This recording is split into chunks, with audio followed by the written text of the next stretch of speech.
चलिए अब next topic start करते हैं अपना, विच इज पजल्स और सिटिंग अरेंजमेंट्स। इसको डेटा इंटरप्रिटेशन भी बोल सकते हैं, बट डेटा इंटरप्रिटेशन में और इसमें ज़रा सा फ़र्क ये है कि डेटा इंटरप्रिटेशन अपना क्या आता है, सब कुछ कैलकुलेटिव आता है। इसमें ज़रूरी नहीं सब कुछ कैलकुलेटिव आए।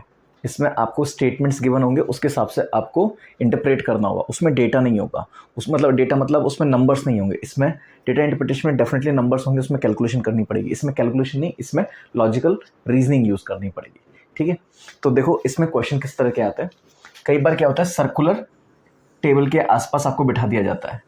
तो सर्कुलर टेबल पर अगर आपको बिठाया है, तो लेट से उसने कहा 4 बंदे बैठे हैं, तो कहाँ कहाँ बिठाओगे? इस तरह से 4 बंदे। अगर 8 बंदे बोला है तो कहाँ बिठाओगे? इस तरह से 8 बंदे बिठा दोगे आप। अगर 6 बंदे बोला है तो क्या करोगे आप?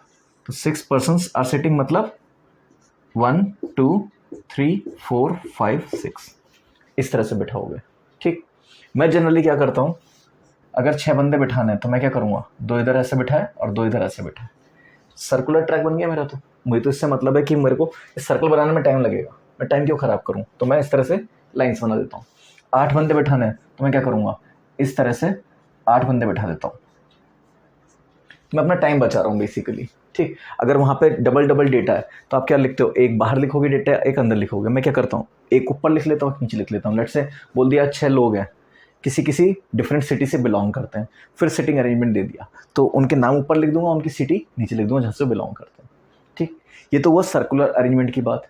ऐसा भी तो हो सकता है लीनियर अरेंजमेंट हो, या किसी रो में बैठे हों, या कुछ लोग एक बेंच पे बैठे हों। तो उस केस में हम क्या करेंगे, इस तरह से स्पेसेस क्रिएट कर देंगे और वहाँ पे बिठा देंगे लोगों को। अब इसमें और इसमें फ़र्क क्या है देखना, ये जो फर्स्ट और ये जो लास्ट है ये डिस्टेंट है। तो अगर इसको कंप्लीट करके एक लूप बना दूं, लेट से कोई एक थ्रेड है लंबा, उसको मैं ऐसे दोनों एंड्स ज्वाइन कर दूं, तो फर्स्ट एंड लास्ट एंड मिल जाएंगे। तो यहाँ पे वो दोनों क्या बन जाएंगे, नेबर्स। यहाँ पे वो नेबर्स नहीं, यहाँ पे तो डिस्टेंट है, यहाँ पे नेबर्स बनेंगे। ठीक, तो सर्कुलर अरेंजमेंट में और लीनियर अरेंजमेंट में बस यही फ़र्क होता है। तो अगर आपको बोला है बेंच पे बैठ रहे हैं, किसी रो में बैठ रहे हैं, या एक लाइन में खड़े हैं, तो वो लीनियर अरेंजमेंट है। सर्कुलर टेबल है या फिर सर्कल के ऊपर खड़े हैं, तो वो सर्कुलर अरेंजमेंट है। ठीक है, चलो आओ इसके ऊपर बेस्ड कुछ क्वेश्चंस करते हैं, क्योंकि इसमें इसके अलावा पढ़ाने जैसा कुछ भी नहीं है। इसमें तो अपन स्टेटमेंट्स पढ़ेंगे, उसको कंक्लूड करेंगे, उसका कोई लॉजिकल एक्सप्लेनेशन देखेंगे। ठीक है, और चलो क्वेश्चंस करते हैं। चलो आओ आप देखते हैं क्वेश्चन कैसा आता है। ये देखो पहले डायरेक्शन क्या दे रखी है, 6 persons ABCDF are sitting in 2 rows, 3 in each facing each other. मतलब ये 2 रोज में बैठे फेसिंग ईच अदर। तो मैं यहाँ वालों को तो ऊपर बिठाऊंगा और ऊपर वालों को नीचे बिठाऊंगा, ताकि फेसिंग नीचे आ जाए। ठीक, E is not at the end of any row. ठीक है, E को सिर्फ इन 2 जगहों पर बिठा सकते हैं। ठीक, D is second to the left of F। तो अगर ऐसे बिठाए D is second to the left of F, या फिर दूसरी पॉसिबिलिटी क्या हो जाएगी, D is second to the left of F। तो मतलब ये नीचे की तरफ देख रहा होगा ना, तो F का लेफ्ट तो इधर आएगा, राइट। तो D is second to the left of F। ठीक, थर्ड स्टेटमेंट हो गया अपना। Fourth, C the neighbour of E is sitting diagonally opposite to F। तो अगर डायगोनली ऑपोजिट टू F है, तो मतलब डायगोनली ऑपोजिट मतलब जैसे अगर अपन रेक्टेंगल बनाए, तो डायगोनली ऑपोजिट मतलब ऑपोजिट वर्टिसेस या फिर ऑपोजिट कॉर्नर्स। तो अगर F यहाँ पर है तो C यहाँ पर होगा, ऐसे ही अगर F यहाँ पर है तो C यहाँ पर होगा। And C the neighbour of E, तो मतलब E का होना चाहिए यहाँ पर, और यहाँ पर E का होना चाहिए यहाँ पर। ठीक, B is the neighbour of F। तो B नेबर किसका है, F का। तो B आएगा यहाँ पर और B आएगा यहाँ पर, तो रह कौन गया, A। ये चीज़ क्लियर हो गई। तो ये अपने 2 पॉसिबल अरेंजमेंट्स यहाँ से बन रहे हैं। हमको नहीं पता ना कौन सी रो में कैसे फेस कर रहे हैं। ठीक है, अब देखते हैं क्वेश्चन क्या है। Which 2 persons are sitting diagonally opposite to each other. एक तो CF है और एक AD है। यहाँ भी CF है और AD है, तो दोनों से सेम आंसर आ रहा है, तो CF AD। अब दोनों में से जो भी अपने को ऑप्शन में दे रखा होगा उसको अपन टिक कर देंगे। ठीक है, नेक्स्ट। पर हाँ, यहाँ पे दोनों नहीं देगा, दोनों में से एक ही देगा। क्वेश्चन बनाने वाला भी तो समझदार है ना। ठीक है, which 3 are in one of the 2 rows। तो AEC BDF। ठीक है, तो ACE या फिर BDF, दोनों में से जो भी अपने को ऑप्शन मिलेगा अपन उसको टिक कर देंगे, क्योंकि अपने को एक रो में मिल गया, दोनों ही कॉम्बिनेशन से सेम आंसर मिल रहा है, ठीक है। Next, who is facing D, D को कौन फेस कर रहा है, इसमें तो सी कर रहा है, इसमें भी सी कर रहा है, तो ठीक है, who is facing D is C. Now who is sitting opposite to B, opposite to B is E, opposite to B is E. तो हमारे दोनों कॉम्बिनेशन से सेम आंसर आ रहा है, और अगर दोनों कॉम्बिनेशन से सेम आंसर नहीं आ रहे होते तो हम क्या करते, कैन नॉट बी डिटरमाइंड, ठीक है। ये चीज़ समझ में आई। तो आई होप आपको इस तरह से अरेंजमेंट करना समझ में आया होगा, और क्वेश्चंस को किस तरह से अटेम्प्ट करना वो समझ में आया होगा, ठीक है। चलो आगे और वैरायटी देखते हैं, ठीक। अब देखिए इस क्वेश्चन में क्या है, ABCDE आर 5 फ्रेंड्स, ठीक है। A is shorter than B but taller than E, तो ये क्या अपने को हाइट दे रखी है, ठीक। सो A is shorter than B, तो मैं क्या करूँगा, 5 तो पहले प्लेसेस बना दिए, ठीक, इनमें बिठाना है मेरे को। C इज टॉलेस्ट, तो ठीक है, मैं ऐसे ही चलूँगा, इसी ऑर्डर में चलूँगा, ये सबसे टॉलेस्ट तो लेफ्ट में रखूँगा और शॉर्टेस्ट राइट में रखूँगा। तो C इज टॉलेस्ट, तो मैंने C को ऐसे रख दिया। अब A is shorter than B, तो A is shorter than B but taller than E, तो ये ऑर्डर बनेगा BAE, ठीक। C का इसके साथ अभी कोई कंपैरिजन नहीं आया अपने सामने कि ये BAE या तो यहाँ होगा, यहाँ होगा, ऐसे भी हो सकता है BAE बीच में कोई आ जाए, या B और A के बीच में कोई आ जाए, तो पॉसिबिलिटी तो है ही। तो अब देखते हैं, D is little shorter than B, तो D B से तो छोटा है, and little taller than A, और A से बड़ा है, सो BDAE, यही तो ऑर्डर बनेगा अपना। तो बस ये एज इट इज रख देते हैं, क्योंकि C तो टॉलेस्ट है, सो BDAE। तो ये अपना फाइनल पैटर्न, जो भी सिटिंग थी, जो भी अपना को ऑर्डर अरेंज करना था वो बन गया अरेंजमेंट। अब देखो क्वेश्चन क्या है, हु इज शॉर्टेस्ट, आंसर क्या आ गया, E। सेकंड क्वेश्चन क्या पूछ रहा है, who will be in the middle, तो मिडिल में कौन है, D, ठीक। इसके बाद हु इज सेकंड टॉलेस्ट, मतलब अगर ये टॉलेस्ट है तो सेकंड टॉलेस्ट कौन हो जाएगा, ये वाला, मतलब B। इस क्वेश्चन को ऐसे भी पूछ सकता है, अगर हम हाइट के डिसेंडिंग ऑर्डर में जमाएं, इस अरेंजमेंट को हाइट के डिसेंडिंग ऑर्डर में जमाएं, तो सेकंड प्लेस पे कौन आएगा, बात तो एक ही था, who is second tallest, who is second shortest, तो यहाँ पे कौन आया, A। तो इसमें भी क्वेश्चन कैसे पुटअप कर सकता है, अगर हाइट को हम असेंडिंग ऑर्डर में जमाएं तो सेकंड कौन आएगा, या फिर हाइट को डिसेंडिंग ऑर्डर में जमाएं तो सेकंड लास्ट कौन आएगा। एक ही बात है, हाइट को डिसेंडिंग ऑर्डर में जमाया तो सेकंड लास्ट, और हाइट को असेंडिंग जमाया तो सेकंड, दोनों एक ही तरीके से सवाल, या फिर सेकंड शॉर्टेस्ट पूछ लिया, सेकंड टॉलेस्ट पूछ लिया। तो ये 3 तरीके हैं जिससे सवाल पूछा जा सकता है। तो आई होप आपको ये वाला क्वेश्चन भी समझ में आएगा कि किस तरह से हमें अरेंजमेंट करना होता है, ठीक है। आगे चलते हैं, चलिए नेक्स्ट क्वेश्चन देखते हैं। इसमें क्या कह रहा है, 6 पर्सन्स अमित, सुमित, शैंकी, रमन, भानु, दिलीप, ठीक, are sitting on a circular table facing centre. तो इनको पहले सर्कुलर टेबल पे बैठा देते हैं, 1 2 3 4 5 6। अब फेसिंग सेंटर का मतलब क्या हो गया, ये तो हो गया इनका लेफ्ट और ये हो गया इनका राइट। अब जैसे अगर मैं फेसिंग लेफ्ट से टेबल आपकी तरफ ही है और मैं ऐसे बैठा हुआ हूँ, तो मेरा लेफ्ट ये हो जाएगा जो क्लॉकवाइज है, और राइट ये हो जाएगा जो एंटी क्लॉकवाइज है। लेकिन अगर मैंने बोला facing opposite direction, opposite to centre, तो जो अब क्लॉकवाइज था वो क्या हो गया मेरा राइट, और जो एंटी क्लॉकवाइज था वो क्या हो गया मेरा लेफ्ट। ये चीज़ समझ में आई। तो यही फ़र्क पड़ेगा फेसिंग सेंटर में and facing opposite to the centre, इतना ही फर्क पड़ेगा और कुछ नहीं पड़ेगा, आपका लेफ्ट राइट चेंज हो जाएगा, ठीक। चलो अब स्टेटमेंट देखते हैं। Sumit is between Amit and Shanky, तो सुमित को मैं ले लेता हूँ SU, अमित A और शैंकी SH, ऐसे बैठा सकते हैं। अब आप कहो बिटवीन बोला तो ये इंटरचेंजेबल तो है, तो कोई दिक्कत नहीं, एक अरेंजमेंट और बना लेते हैं अपन। 2 पॉसिबल अरेंजमेंट है, Sumit is between Shanky and Amit. ये मेरी आदत है कि मैं को जो भी सबसे पहला गिवन स्टेटमेंट होता है ना, उसके हिसाब से मैं टॉप पे बिठाता हूँ, बस मुझे आदत है, तो मेरा वहाँ से भी सॉल्व हो जाता है। आपकी मर्जी कहीं भी बिठाओ, it's up to you, but मेरी आदत ऐसी है कि मैं हमेशा टॉप पे बिठाता हूँ, ठीक है। सुमित बिटवीन गिवन था तो मैंने सुमित को टॉप पे बिठाया और अगल बगल में अमित और शैंकी को डाल दिया, ठीक। नेक्स्ट देखते हैं, Bhanu is between Dilip and Raman, तो दिलीप एंड रमन तो कुछ भी नहीं आया और भानु भी नहीं आया, तो डेफिनेटली भानु तो यहाँ होगा, दिलीप एंड रमन ऐसे ले सकते हैं। भानु यहाँ बिठाया, दिलीप एंड रमन, इनको इंटरचेंज कर सकते हैं, ठीक, कोई दिक्कत नहीं है। चाहो तो चलो इसको भी ऐसे ही रहने दो। फिर उसके बाद क्या लिखा है, Dilip is sitting opposite to Amit and to the right of Bhanu, opposite to Amit, तो दिलीप का आना चाहिए यहीं पे ही आना चाहिए, दिलीप होना चाहिए यहाँ और रमन होना चाहिए यहाँ, ऑपोजिट टू अमित हो गया, एंड राइट ऑफ भानु ये भी ट्रू हो गया।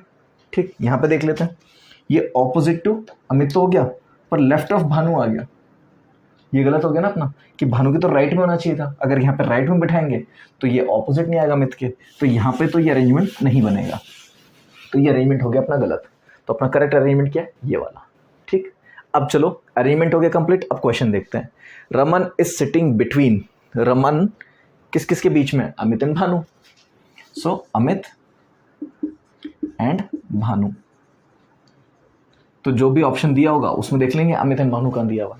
अब देखो आप ये कहोगे सर ये आपने ABCD में क्यों लिख दिया, एब्रीवेशंस यूज करो। A का मतलब हो गया अमित, D का मतलब हो गया दिलीप, B का मतलब भानु, R का मतलब रमन, SC का मतलब सुमित और SH का मतलब शैंकी। वहाँ पे पूरे नाम लिख के अपना टाइम क्यों खराब करना है। ठीक है, अपने को क्वेश्चन करना है, अपने को कोई कंपटीशन थोड़ा लेना कि किसने ज़्यादा वर्ड्स लिखे हैं। ठीक है, तो अपने को क्वेश्चन सॉल्व करने से मतलब होना चाहिए जितना शॉर्टकट में कर सको करो, अपने को टाइम बचाना है। ठीक, नेक्स्ट आते हैं। Who is to the immediate left of Raman, Raman का लेफ्ट, रमन सेंटर फेस कर रहा है तो लेफ्ट तो यही चलेगा ना उसका, इसी तरफ होगा लेफ्ट, तो उसके इमीडिएट लेफ्ट में कौन है, अमित, तो इसका आंसर हो गया अमित। ठीक, नेक्स्ट देखते हैं। Who is between Sumit and Dilip, Sumit and Dilip के बीच में कौन है, शैंकी।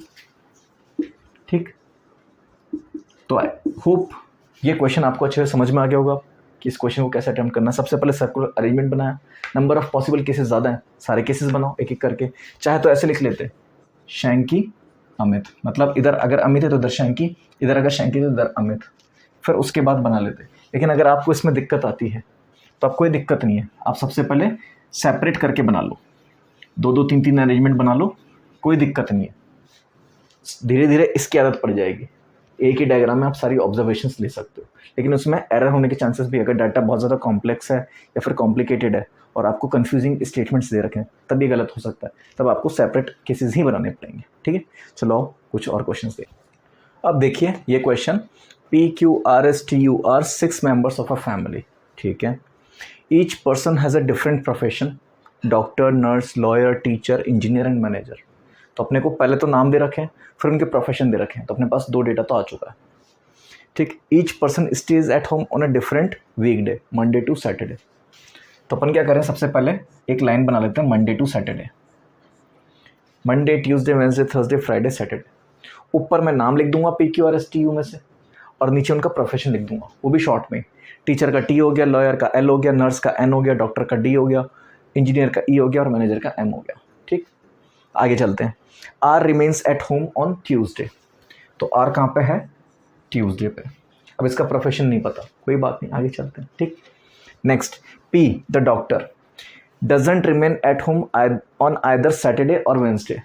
तो P डॉक्टर है, तो अपन ये कॉम्बिनेशन लिख लेते हैं, P डॉक्टर है, ये साइड में लिख लिया। हमें नहीं पता ना ये भाई कहाँ कौन से दिन में जा रहा है, तो इसको भी यहाँ छोड़ देते हैं। ठीक, नेक्स्ट क्या है, S neither the doctor not teacher remains at home on Friday, तो S फ्राइडे पे घर पर रुकता है। इसका प्रोफेशन भी नहीं पता, बस ये पता ही है ना तो डॉक्टर है ना टीचर है। ठीक है, Q इज इंजीनियर, तो Q का प्रोफेशन पता पड़ गया इंजीनियर, और T का प्रोफेशन पता पड़ गया मैनेजर, तो ये 2 भी हमें मिल गए। ठीक, P डॉक्टर है, Q इंजीनियर है, T मैनेजर है। The lawyer remains at home on Thursday, तो मतलब ये जो भी है ये लॉयर है। ठीक, अब देखना S डॉक्टर नहीं है, टीचर नहीं है, डॉक्टर नहीं है तो डॉक्टर तो ऑलरेडी P है, टीचर नहीं है, इंजीनियर नहीं है, मैनेजर नहीं है, लॉयर नहीं है, तो बचा क्या, नर्स ही तो बचा। और कोई बचा है क्या, ये देखो LNDEM, LDEM 4 प्रोफेशन हो चुके हैं, बचा क्या, टीचर या फिर नर्स। टीचर के लिए मना ही कर रहा है कि यस टीचर नहीं है, तो बचा क्या, नर्स ही बचा ना, तो ये हो गया nurse.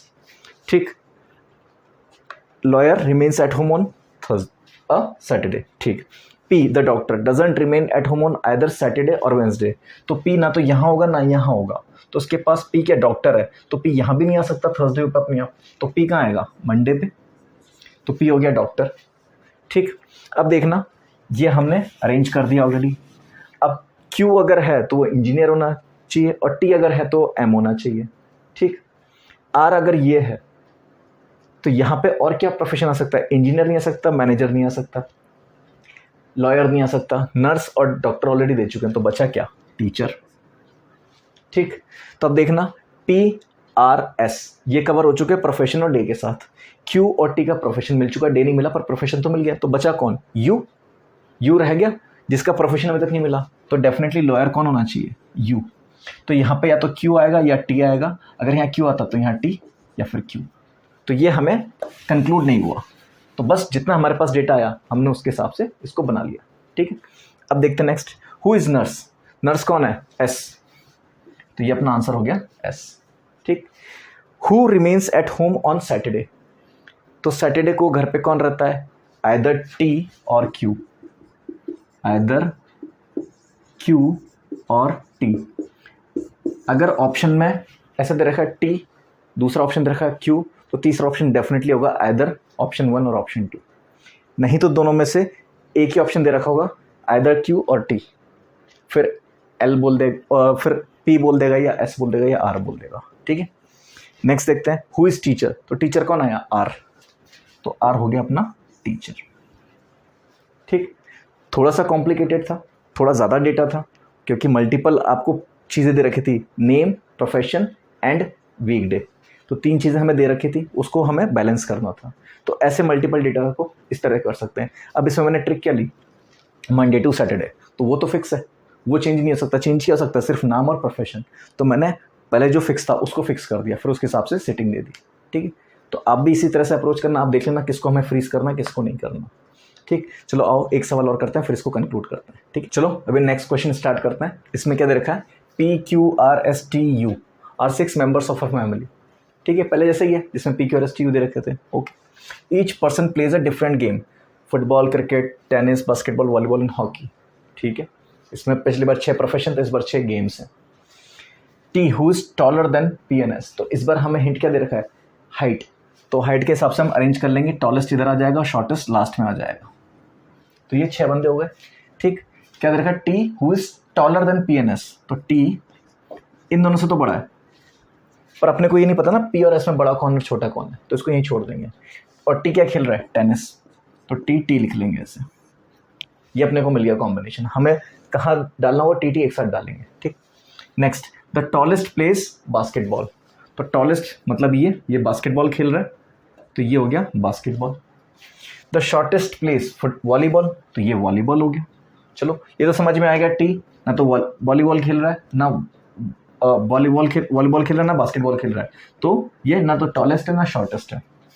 Q and S neither play volleyball और नॉर लिख लो इसको, नॉर बास्केटबॉल, तो मतलब क्यू एस टी, ये ना तो टॉलेस्ट है ना शॉर्टेस्ट है, ये अपने को समझ में आ गया, ठीक है। तो यहाँ से एक हिंट और मिलता है कि डेफिनेटली एस शॉर्टेस्ट तो नहीं होगा, ठीक। आगे देखें, T is between P and Q, तो टी पी से तो बड़ा है, तो क्यू से डेफिनेटली क्या होना चाहिए? छोटा, कि बिटवीन पी एंड क्यू है, ठीक। T is between P and Q place football, और क्यू का आगे अपने पास फुटबॉल, ये तो अपने को पता है। क्यू वॉलीबॉल, बास्केटबॉल और वॉलीबॉल नहीं खेल रहा, क्यू हो गया फुटबॉल, टी हो गया टेनिस। अपने पास बचा क्या है? हॉकी बचा है और क्रिकेट बचा है, ठीक है। आर प्लेज वॉलीबॉल, तो आर आ गया अपने पास, ये तो हो गया शॉर्टेस्ट, ठीक। क्यू टी पी एस, तो टी अगर पी और क्यू के बीच में तो यही होना चाहिए, और एस डेफिनेटली फिर इसके बाद आना चाहिए। सो क्यू टी पी एस, और ये क्या हो जाएगा? यू, ठीक है। ये बन गया प्रोफेशन। टी का अपन ने डाल दिया टेनिस, क्यू का डाल दिया फुटबॉल, पी और एस इनका नहीं पता कौन हॉकी खेल रहा है कौन क्रिकेट खेल रहा है, क्योंकि इसके लिए अपने को स्टेटमेंट गिवन ही नहीं है, तो अपन कहाँ से करेंगे, ठीक है। तो ये अपना कंक्लूजन आ गया फाइनली। अब आप कहोगे सर आपने कैसे कर दिया कि T is between P and Q, तो पी यहाँ भी तो हो सकता है, ये एग्जैक्ट हमेशा मिडिल ही लेगा, ठीक है। कि अगर बिटवीन पी एंड क्यू बोल रहा है तो डेफिनेटली ऐसा ही होना चाहिए, ठीक है। या तो इक्वी डिस्टेंट हो, बिटवीन का मतलब इक्वी डिस्टेंट हो, ये होना चाहिए। इधर तो आ नहीं सकता, इधर ही आ सकता, तो ये कर दिया, ठीक। सो अब देख, हु प्लेस बास्केटबॉल, तो कौन आ गया? यू, बास्केटबॉल खेल रहा है। Who will be third tallest कौन हो गया, टी। ठीक, next, what does S play, नहीं पता, या तो क्रिकेट है या हॉकी, तो आइदर क्रिकेट और हॉकी, इन दोनों में से एक खेल रहा होगा। ठीक, लास्ट क्या, who is taller than R but shorter than P, taller than R but shorter than P, अपने आप देखो क्वेश्चन में ही आ गया, तो मतलब हमने जो कंक्लूजन लिया वो सही लिया है, तो इसका आंसर क्या हो जाएगा, एस। ठीक, तो पजल्स में आपको इसी टाइप के क्वेश्चंस मिलेंगे जिसमें आपको अरेंज करना होगा, सिटिंग अरेंजमेंट देखना होगा, या फिर आपको उनको सर्कुलर टेबल में बैठाना होगा, या फिर कुछ डेटा गिवन होगा उसके हिसाब से उनको अरेंज करना होगा। जैसे पिछले क्वेश्चन में अपन ने मंडे टू सैटरडे अरेंज किया था, यहाँ पे अपन ने हाइट के हिसाब से अरेंज किया। ऐसा भी हो सकता है अरेंज ना करना हो, सिंपल उनके एडजस्टमेंट्स देखने हो या उनके करस्पॉन्डिंग वैल्यूज देखनी हो। ठीक, तो इसी टाइप के क्वेश्चन आएंगे पजल्स में या सिटिंग अरेंजमेंट। तो अपन इसको यहाँ पे कंक्लूड करते हैं, और जो भी आपको डाउट आता है उसको डिस्कस कीजिए। ठीक है, थैंक यू।